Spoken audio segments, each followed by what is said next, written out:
Hi, this is Patrick Pauls and my co-host, Miraj Ali. And we're both IT professionals here to talk to you about how technology can impact business. Each episode, we're going to bring you insightful interviews and the latest topics in technology and business. Thanks for spending some time with us today on the Smartbridge podcast. Let's begin.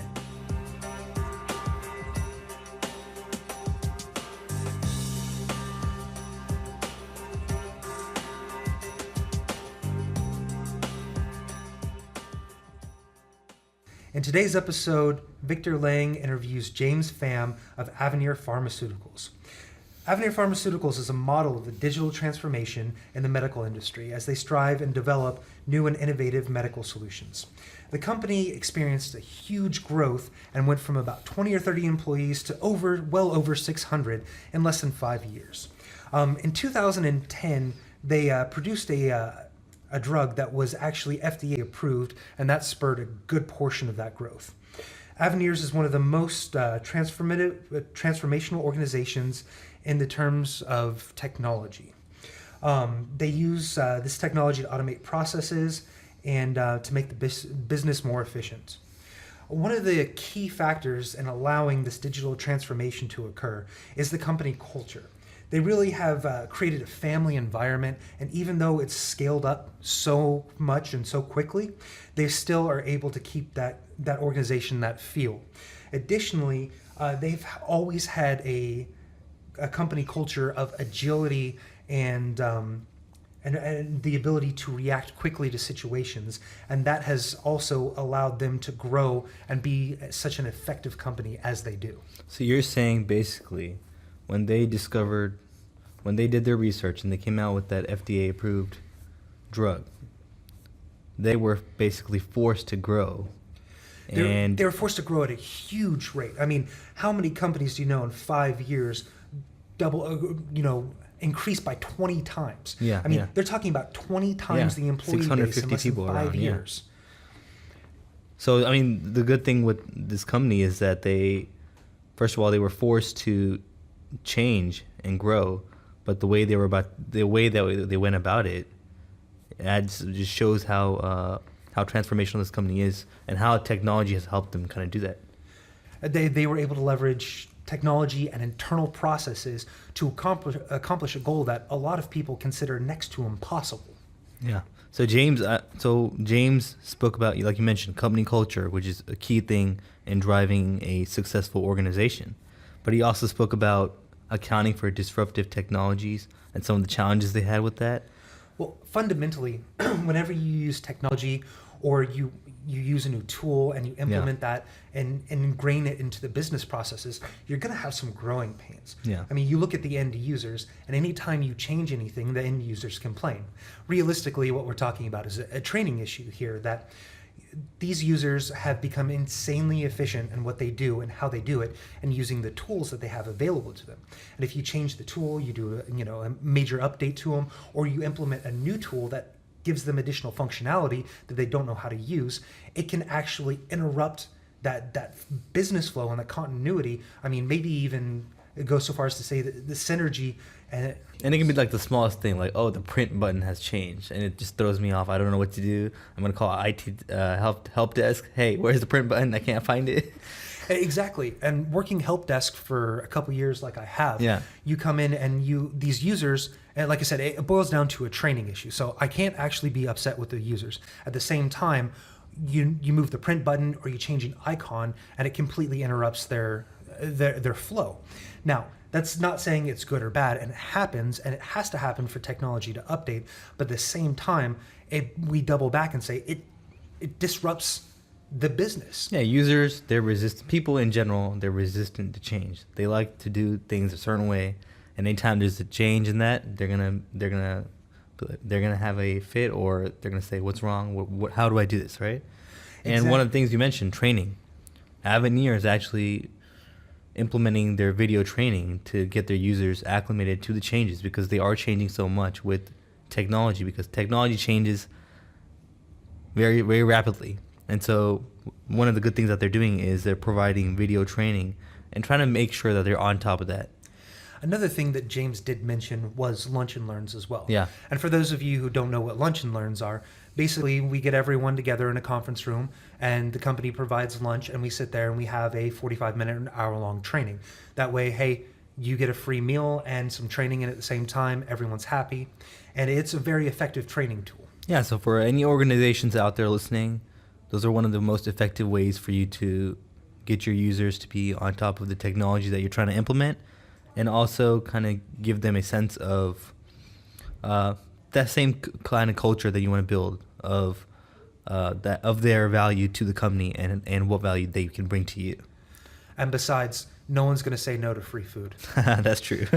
And then so James also brought up his thoughts on some of the best practices to address these changes.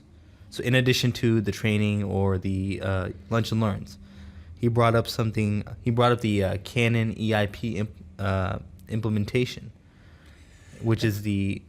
And a Canon EIP, or Enterprise Imaging Platform, basically allows automation of document management, and it converts a lot of the paper documents. Another feature is it converts a lot of the paper documents into digital documents. It allows a lot of those workflows and that time-intensive data entry to be automated and pick up.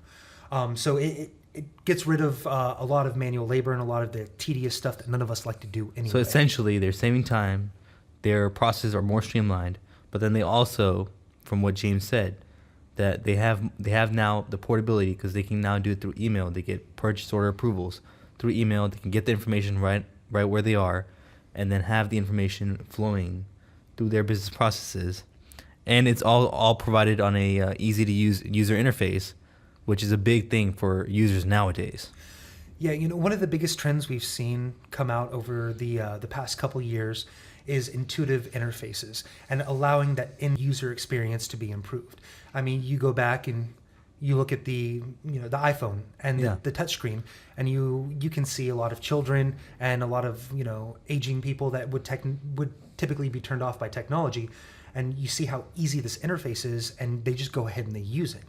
Now, this is one of those things. Okay, so that's great on your cell phone, but how do you use that type of application, that intuitive UI or user interface, and help and leverage that for more business processes and streamline the end user interaction, which actually allows them to focus more on what they need to do and less on getting to that application, that program, or that feature to allow them to do that. Yeah, that's very crucial for users, especially in technology. Finally, I just want to talk about he talked about the role of Oracle JD Edwards for Avinir and in the future. And one of the big things, because they were forced to grow, they weren't successful because they were successful for one big reason, and that was because they had a vision of being flexible. They understand that technology is dynamic. It changes very rapidly. And for them, Oracle JD Edwards offers that kind of flexibility. You can add modules, you can add different areas that you want as you grow in your business. You can all kind of centralize the things that you want within that one suite. Obviously, they also mentioned that because of the way the world is, there's no one software or package that can do everything well. So Oracle JD Edwards also allows them to kind of use third-party software to connect and help them with their business efficiency. Yeah, you look at some of the technologies that Oracle provides in their middleware stack. For example, WebLogic. It allows a versatility that a lot of other applications don't offer, and it provides some integration and some functionality with JD Edwards that previously wasn't available in some of the older implementations.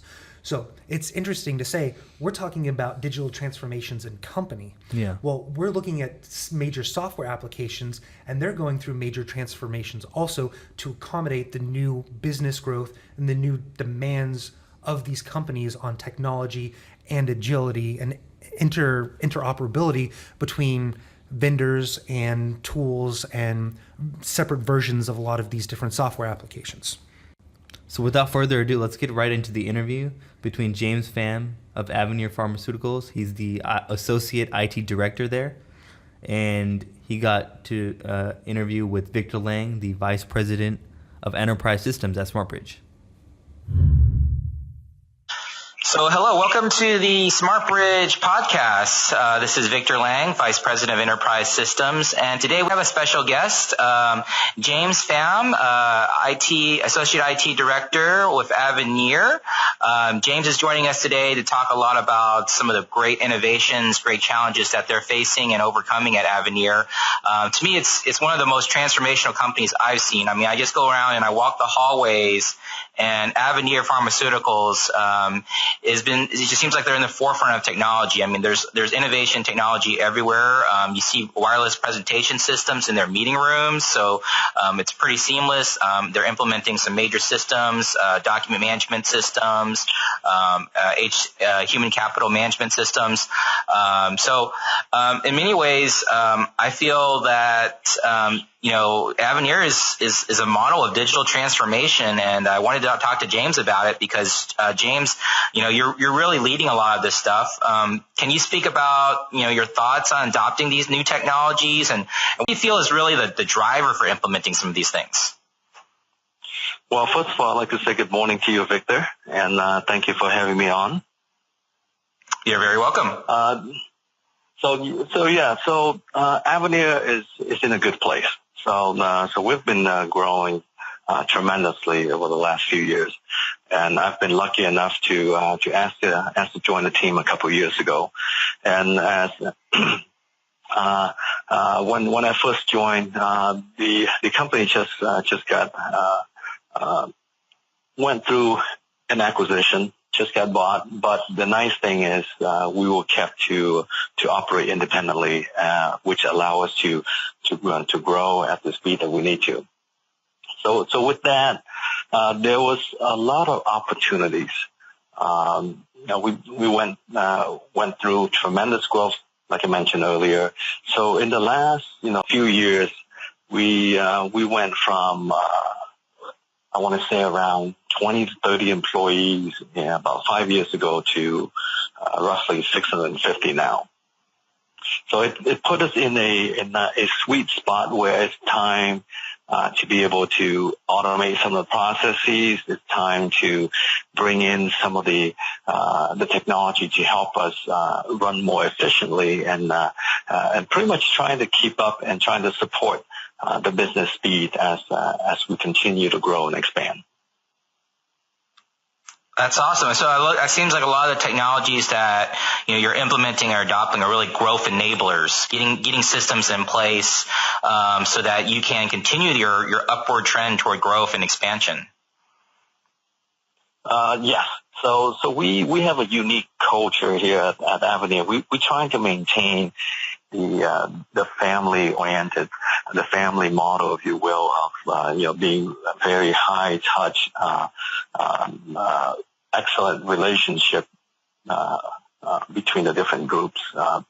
And when it comes to technology, if you will, what we're trying to do is help the employee, help the different user group to do their job faster, more efficiently, so that they can focus on more important tasks of growing the business. Because at the end of the day, if let's take someone from R&D, for instance, their job has nothing to do with trying to figure out how to do something in terms of accomplishing the work that they need to do, right? So it's almost like if you think of it in basic terms, I'm trying to get to work each morning, and it's a 30-mile drive. I have to navigate through traffic and deal with construction, deal with accidents on the way. But the reality is that has nothing to do with my job, and I couldn't care less about it. I just need to be able to get to a place so I can get my job done. So what we're trying to enable in a way is almost like bringing some sort of self-driving vehicle, if you will, that make it just easier. Okay, you step in the car, you push a button, you push your destination, and you arrive. So when I think about technology in the work, it's almost like, okay, I need to accomplish A, and to do that, I push this button, and it should be intuitive. and so that I get that out of the way, and then I can focus on my next thing that I need to do. So that's the mindset that we're in when it comes to IT at Avinir. Oh, yeah, that totally makes a lot of sense when you say it that way. The last thing I want to do, worry about when I get to work is traffic, right? I wish I could get one of those Tesla self-driving cars myself. So that actually brings me right along to the next question I had for you, because there's a lot of disruptive technologies like that. We have Tesla working on self-driving cars, and there's a lot of new technology out there. Do you see any of that impacting your business? You guys being in the pharmaceutical business, either now or potentially in the future, and are you thinking about those things? How are you strategizing to account for those potential technology innovations or disruptors? So when it comes to disruptive technology, there are the big one that catch the news a lot, and everyone it's at the forefront of everyone's mind. But in my 20 plus years experience working in IT, it's amazing how everything can be disruptive, extremely disruptive. So, for instance, Microsoft releasing a new OS, releasing a new Office, in Office 365, and changing the ribbon, changing where the buttons are, changing icon, little thing like that. It's unbelievably disruptive, actually. It's slow the business user down. They have to rebuild, retrain, relearn the shortcut, the tools, where their mind is at as far as okay, I got this thing down, and my daily process for doing X, Y, Z, I can do it in my sleep. And now, because I'm forced to be on a new OS or a new Microsoft Office, I can't move that fast anymore, and I'm struggling trying to figure out how to do my PowerPoint presentation now. So even those things are extremely disruptive, right? So when it comes to it from the general perspective, what we're trying to do at Avinir IT is we're trying to do a lot of lunch and learn, where we bring and introduce slowly, bit by bit, to help folks get familiar with it. We obtain video training. We develop video training, short video training, to help people navigate through some of those nuances, those little changes, the quick tips, and also we try to take baby steps so that we don't just drive people crazy, because at the end of the day, whatever tools we introduce to the business user, it's just that. It's a tool that's supposed to help their life, make their life easier, allow them to do their job faster, and move on to the next task. And if it's difficult to learn, it's too many buttons to push, too many mouse click, not intuitive, any of those things can slow them down and turn into a nightmare for the support team. Yeah, that definitely makes sense. And you actually, you know what, I'm gonna skip over here and ask you a question related to that, because there were some very large projects I know you've been undertaking at Avinir, and a lot of them have a significant change as well as a technology impact. So, as part of that IT leadership, what are your thoughts on the best ways to deal with those changes? Like you mentioned, even with the Microsoft ribbon, you mentioned something with like lunch and learns. I mean, how are you guys dealing with all the different changes with implementing these new pieces of software and tools? Yeah, so along that line, definitely, baby step, being very aware of the challenges and the concern the business user has. So a good example of that is with our Canon EIP system that integrate with JDE. So when we started looking down our process as far as how to automate our PO approval process and the invoice approval process, we look at trying to make it so easy and just just make it so intuitive that what we ended up with a solution is, instead of forcing the business user to have to log into another app, started a new process to approve a PO requisition or an invoice, we position it in a way that everything they need to know about PO requisition or an invoice comes in an email with PDF attachment and works on their mobile phone, whether it's an iPad or an iPhone, so that they can, even when they're traveling, sitting at the airport, sitting in meeting, they can quickly glance and see all the important information, like what's the vendor, what's the GL code, what's the cost, what is this for, attach PDF of the actual invoice, attach PDF of quote or contract that's related to a PO request, review all of that, and quickly just reply the email with the word approve. And we even put that in a quick 3-line instruction on every single email that go out that explain, okay, this is what you do, review the information, and if it looks good, just hit the reply button and type in approve. If it doesn't look good, type in reject and type in why you didn't approve that, and that's it. So we use a vehicle that they are already very familiar with, knowing how to use, which is reviewing email and replying to it. That make it life so much easier and make our training for the business user, especially the one that are constantly traveling out in the field, never in the office, just allow them to be able to approve PO requisition and invoice so much quicker, so much easier, and almost zero training. We only have to train the admin, and then the admin can help support the business user when they need a little help here and there. That's very cool. I mean, that sounds like really, it really resonates with me. And when I think about it is just my Apple iPhone, right? Just the simplicity of it, right? Like I can put it in the hands of a toddler and they can already start playing with the buttons and already kind of familiarize themselves, and they can pick it up very easy. So basically you're just making the user interface so easy, so simple.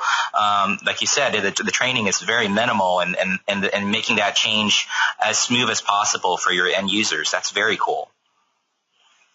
Yep, and ideally, and for in our mind, that is only a first step. The ultimate would be, okay, it just pop up on your phone, and it clearly have 2 buttons, check marks, green, red, reject type of thing, and make it so that they don't even have to read the 3 line that we have in there at the beginning of each email now. It's just intuitively look at it and say, oh, okay, that looks good. Okay, I hit the green button. And I noticed also when you mentioned that this example that you mentioned that you're a JD Edwards customer. So I did want to ask you a bit about that as well. So you recently upgraded JD Edwards, so you're pretty much on the latest version right now.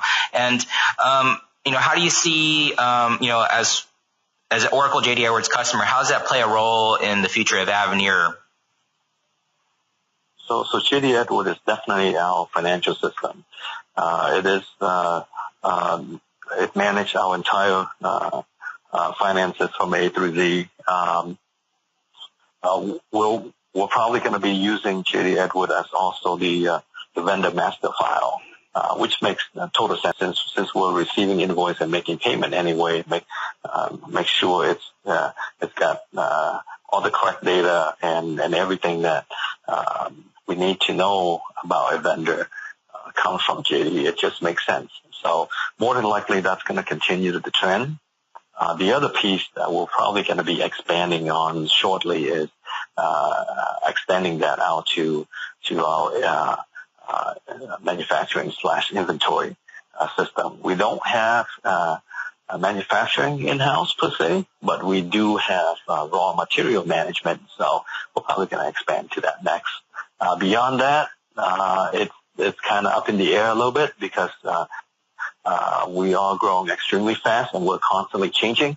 The only thing we'll know for sure is whatever we implement, doesn't matter how good we think it is, we know in the back of our head it's not going to last very long.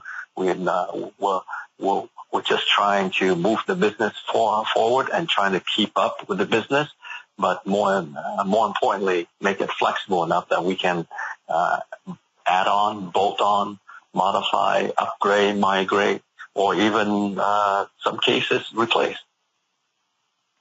Absolutely. So it sounds like, you guys are really well positioned for the future. You have JD Edwards in play and using that, but then you have these other systems that you're also using to extend, complement, and work in an integrated fashion with it. So you're not just using one tool, but you're using a series of tools that work with JD Edwards in concert to deliver the complete functionality that your business needs. Yes, it's important to understand the limitation of each tools. We all know that it doesn't matter who we talk to, whether it's Oracle or Microsoft or Cisco, they all would love for us to use the entire suite of end-to-end. But we live in the real world, and the real world is that, unfortunately, it's not. There isn't a single solution that can do everything, and we have to be able to integrate. We have to be able to work in a flexible environment, so that there are tools that are much better for CRM. There are tools that are much better for managing all of our studies. There are tools that are much better at handling finances, and there are tools that are much better at handling our HR. So we just have to figure out a foundation to be able to integrate and make sure our business flow is efficient. But definitely knowing the limitation of each tool will help us support our business so that we don't spend way too much cycle trying to get tools to do something that it was never meant to be or not the best at it. That's great. I mean, that really helps me understand why you guys are always innovating. You guys are always moving forward, because you're anticipating those needs and those changes and making the right choices to accommodate what your business needs. Well, I guess I don't really have that many more questions. I did want to ask you one more thing, just kind of interesting question outside the box here. But if you weren't doing what you were doing today as an IT leader, what do you think you would be doing instead?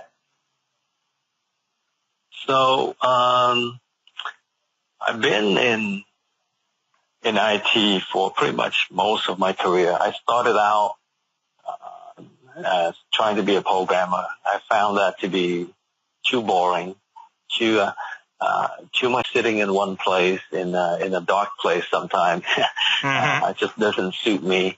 And I also dabble in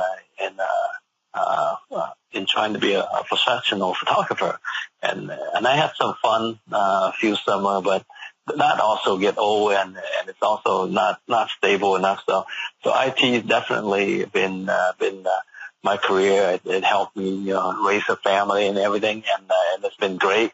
And even though it's evolved a lot over the last 20 years, it's still a good choice to be in. I just think that it doesn't matter what career path anyone choose, whether it's IT or marketing or sales or R&D, as long as you still are willing to learn and change yourself and figure out what's new, what's coming, because it's always changing. It keep it interesting, and it pays the bill. So it's still an excellent place to be in, and I don't think I would change to a different path even if I have another choice, because there's a lot of factor in here that there's the technology piece, but there's a lot of the customer interaction side too, and every time you interact with people, it makes life very interesting. So no, it's definitely something I've enjoyed, and I think I'm going to continue to being in IT until I retire. Well, that's great. I mean, I think you're providing tremendous value at Avinir. And, it's funny that you mentioned that you used to be a programmer because, I mean, in my personal opinion, I think even though I agree, nobody is always suited to be a programmer, having that background is really important, that you can think logically and have that technical base. But obviously now in your position, you're doing much more strategic things. So that's great to know. You know what? When I come visit next time, I'm gonna have to take a look at some of your photographs. Absolutely. Okay, great. Thanks, James. I really appreciate you coming and talking to us today. James Pham from Avinir. Well, thank you very much, Victor. All right, that was a very insightful interview with James, and he went into some very interesting specifics on how Avinir is leveraging technology and going through this digital transformation that allows them to grow as a business. He talked about the company culture, how disruptive technology can be, some of the best practices when implementing and training when it comes to new technology, and the role of J.D. Edwards in Avinir's future. Now, there are a few lessons learned that he did talk about, and Basically, the lessons that he was talking about was, in the technology industry, as a professional, you have to be able to adapt and learn on a consistent basis. And because that also basically keeps down the boredom aspect of your work or your career. And when you have the opportunity to consistently learn new things and kind of build from there, that can add great value to the company and to your own life as well. And so those were just a few of the lessons that James shared with us, that any organizations or listeners that are listening, if you want to do well in technology and if you feel like you'd be a good fit, it would be because you like the adaptability and the ability to learn and be challenged consistently in your career. that, and let's hope James doesn't have to fall back on his photography skills for a job if something happens. All right, well, we want to thank James for coming onto our podcast. If you'd like to find out more, you can find us on Facebook, Twitter, or the Smartbridge blog, where we talk about tools, techniques, and trends in the technology industry. Now get out there and create something exceptional.